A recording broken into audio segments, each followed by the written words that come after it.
everybody. I thought I'd do a little Aston Villa catch-up because why not? Hey, we're in the summer. I'm already getting cold turkey, having not seen Aston Villa win yet another game, but I'm still buzzing off the thought that Aston Villa are going to be in Europe next season.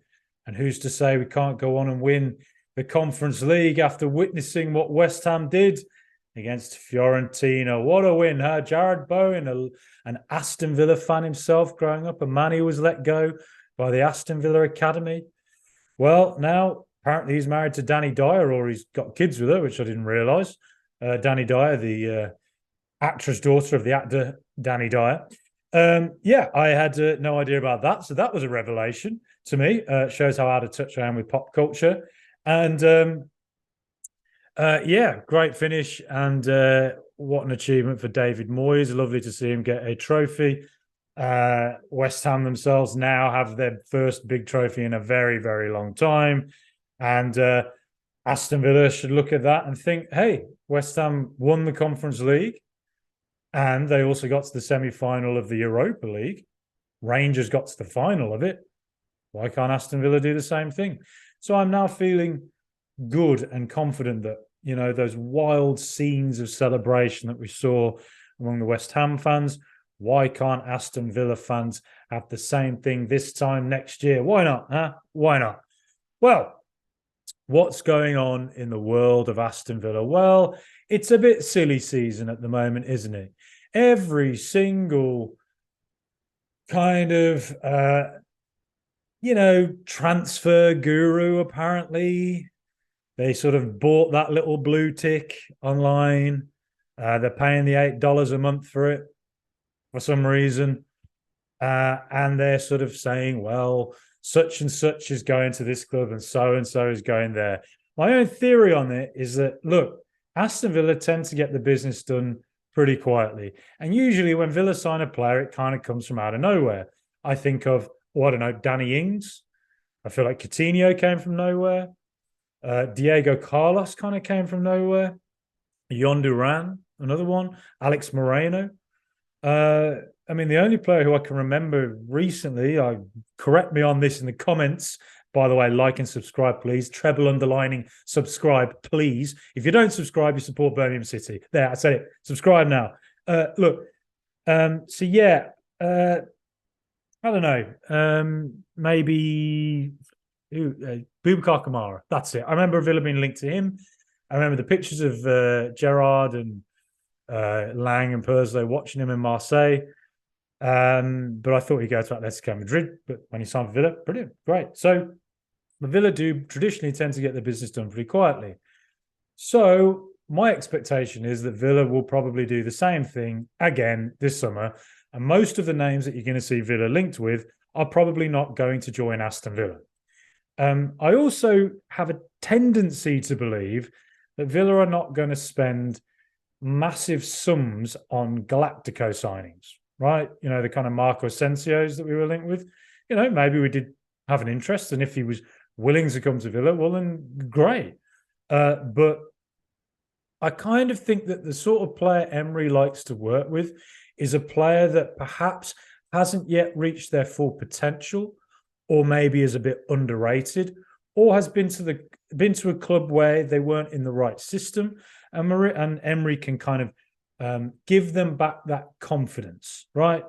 Make them feel good about themselves again. You know, like you're sitting on the couch with a therapist and they're making you feel good about yourself. That's kind of what I think he can do.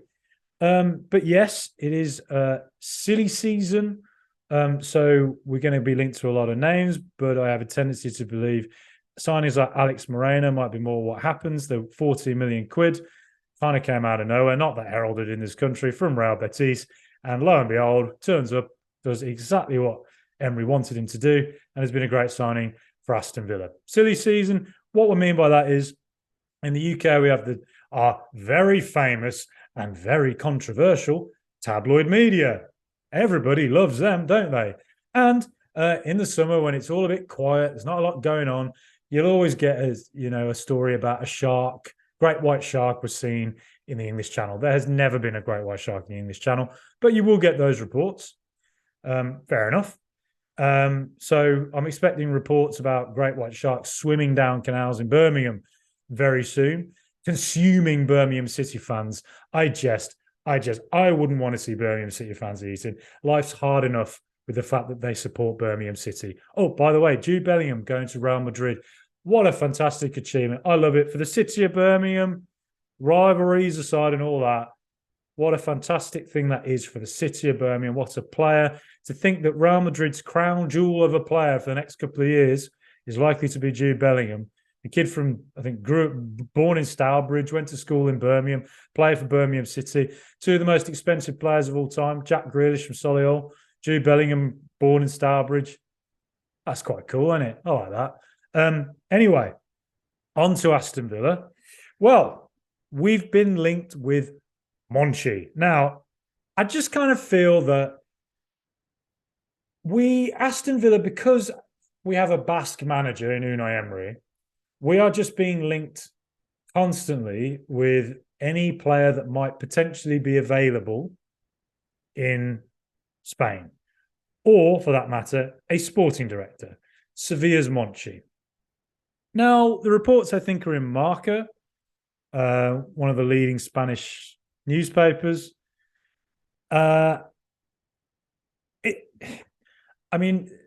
We've been burnt by the Macho Alemany experience, stayed at Barcelona. Aston Villa themselves had never actually said anything about that. But it does seem that there was some agreement, or there was movement there at least. And he decided to stay in Barcelona. That's fine. Whatever. It kind of seems like Villa, behind the scenes, want Emery to work in the conditions that can ensure he is as happy and therefore as successful as possible. And if that involves having a sporting director that he wants to work closely with, who he thinks he can communicate well with and perhaps likes the similar type of player that he likes, then I think you kind of have to appreciate the ownership for at least trying to put those conditions in place for Unai Emery, who has, quite frankly, done an absolutely interstellar, brilliant job since he joined the club. And I'm kind of the mindset that I don't think giving the manager everything is always the best way, but I do think that he's earned enough that you can say, Unai Emery, we want you to be working with someone who you're going to feel comfortable with and who you think you can maximize what it is that you're trying to do. Now, Monchi, I think if you've ever followed European football, you've heard of Monchi, right? He's a bit of a larger-than-life character, given that we all know him by that name, Monchi. We all have heard of him. He's been at Sevilla since 2000. Now, when I started following La Liga all the way back in the year 2000, my early memories were clubs like Deportivo La Coruña. Genius players like Jarminha. Go and check out his highlight reel after you've watched this. Go check out his highlight reel. Jarminha, Brazilian genius who headbutted his own manager. Deportivo won La Liga that year. I remember the likes of the Galacticos, of course. Steven Bannerman was there, wasn't he, with Luis Figo, who went from Barcelona to Real Madrid, one of those controversial signings ever. I remember Valencia, 2 Champions League finals in a row, winning La Liga under Rafa Benitez. They got to the final under Hector Cooper, I think it was, Gaika Mendieta, who later went to Middlesbrough, was there. But it was players like that and it was clubs like that I really remember in those early days watching La Liga. Even I think it was Real Sociedad pushed Real Madrid the whole way with, I think, a player called Javier De Pedro, I want to say. Could be totally wrong about that. Almost winning La Liga in around 2002-ish, 3-ish. I could be a bit off with my years there, but that's what I remember. But I don't remember Sevilla, right? Because they got relegated. In 2000, I believe they were in Segunda División, right? And that's when Monchi came in. And Monchi, you have to say, was a transformative character for that football club. The signings he made in those early years were pretty amazing, let's be honest, because they went from the second division of Spanish football to within 5 or 6 years of coming back up. They ended up winning the Copa del Rey a couple of times. They won the Europa League a couple of times. And we now think of Sevilla as just a team that always wins the Europa League. It's almost become a bit of a running joke. But the fact of the matter is, there was no guarantee that was going to be the case. They had no history of anything like that. I think they'd only won one Copa del Rey in their history. They'd regularly been a La Liga team. They were a big team, but they weren't a team that you thought of that went into Europe and just won stuff. And that's what they are now. And it's probably not a coincidence that Monchi was there during that time period in which they became a real force in La Liga and also in Europe. Now, players that I remember he signed during that time, players like Freddie Canute from West Ham, a player that did well at West Ham, probably not one you'd have said would go and score 30 goals in La Liga in one season, which is what he did. I want to say I remember Dani Alves. Dani Alves signed from Brazil, Bahia, I think he was at. Went from there to Sevilla, huge integral part of their teams that won the Europa or the UEFA Cup, as it was called at the time.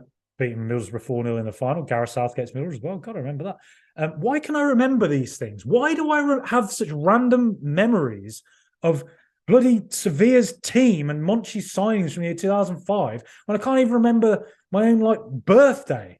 It's in a couple of days, by the way. I can't even remember. Why?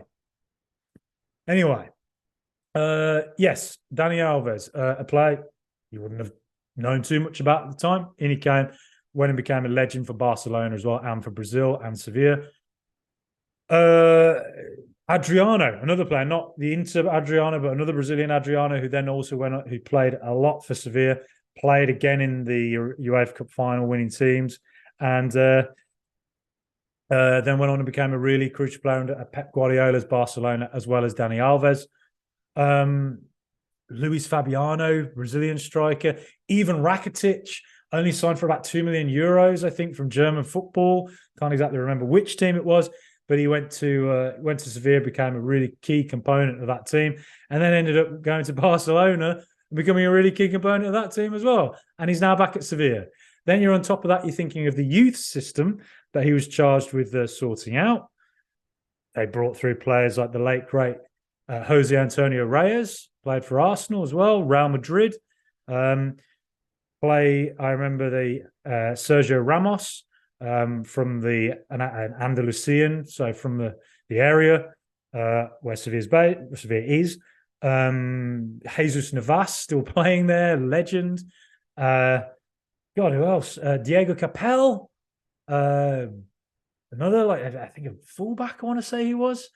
So again, a productive youth system and canny signings that you could say were unheralded, signings that were not massively expensive, but then could come in, do an amazing job for your team, and then when the time's right, you can sell them for big transfer fees, get the money in, and that keeps your club sustainable. I guess other clubs that have done that are maybe Porto. They do things like that, don't they? But Monchi then worked with Professor Unai Emery. And what a period of time that was. 2013 to 2016, the three of them, the 3 years, 3 Europa Leagues, including in the third final where they beat Jurgen Klopp's Liverpool 3-1. Wow. What a period of time that was. So Monchi and Unai Emery have worked together before. If these rumours are true, if these links are true, and Emery indeed wants Monchi or wants to work with him, then that is a positive sign of his experience working alongside him at Sevilla in that 3-year time frame. And why wouldn't it be? They finished, I think, in the Champions League places in La Liga, and they also won 3 Europa Leagues. I mean, come on, not bad, is it? And I remember that the team that beat Liverpool, they had Kevin Gamero, I think, a French striker. Again, a somewhat unheralded player, you would argue. Who else could you say they had? Vitolo, a winger who did well. Ever Banega, a fantastic talent. Love Ever Banega. He was a really talented player. And probably a few others that I'm just sort of forgetting now, to be honest. But, in the end, again, it was more examples of players that were not necessarily big star names when they're brought in, but ended up becoming key linchpins of very successful teams. Now, has Monchi had hiccups? Oh, yeah. Oh, hell yeah. In 2016, when Emery left Sevilla, Monchi also left Sevilla and he went to Roma. And I remember that being a big deal at the time because I remember Monchi was so associated with Sevilla. He kind of was Sevilla. To see him go to Roma was quite surprising. It was in a way that, like, when Luis Enrique went to Roma as well, I kind of thought of Enrique as a manager who, identified him more so with Spain. Obviously, in Catalonia, Barcelona, I didn't really think of him too much as associating too much with Italian football. But anyway, Monchi went to Roma, and in the 3 years or 2 or 3 years he was there, not a massively successful spell. And he himself said he made some mistakes. Probably the one that gets mentioned the most, signed the Argentinian player, very talented player, done well-ish at PSG, Javier Pastore. Signed him, I think it was for about 25 million euros. He was 29 years of age, 5-year contract. That's a risk in it when you're bringing in 29-year-olds for that amount of money, kind of like Villa did with Coutinho. And it didn't really work out. Another signing he made, Robin Olsen, the backup keeper of Villa now, brought him in as the replacement for Alisson, who went to Liverpool for 70 million. So he kind of came in and brought players that didn't necessarily live up to the role that they wanted, or brought in players like Pastore who didn't fit into the 4-3-3 system that Roma had been playing, which got them to a Champions League semi-final, which they lost to Liverpool the year before. So, yes, not a great time he had of it there. I mean, probably his best signing is Alexander Kolarov, formerly of Manchester City. He did well at Roma. Cengiz Under, again, I feel he didn't do too well at Leicester, and I feel like he's sort of not spoken about so much now, but I do remember there was a period of time where he was very, very effective for Roma. Zaniolo, again, a young Italian player, came in again. He did well. So it's not like he only signed duds, but it just wasn't a successful time. So went back to Sevilla in 2019. And from there again, you'd have to say Sevilla have finished top 4 generally since he came back, apart from this season when they came 12th. But then this season, they won the Europa League.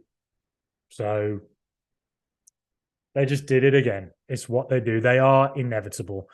The signing since he came back, I think the most expensive one off the top of my head is Suso. Suso, who used to play for Liverpool. I think he came in from AC Milan. Sort of a player who's in his peak. Monchi doesn't tend to sign players that are older or at their peak. I think he signed him for about 23 million euros, I want to say. What he tends to do is sign players that are, a bit unheralded, like Dani Alves back in the day, and even Rakitic, a bit younger, and then eventually can be sold on for larger fees later. And he does tend to sell players if they're at their peak. Now, somebody you could say he did that to last season was Diego Carlos, who Villa signed. He was 29 at the time. He's 30 now. Great to get a fee of close to 30 million euros, which is what they got for him. Sevilla got for Carlos last year from Aston Villa. Other players, Lucas Ocampos, a Argentinian winger,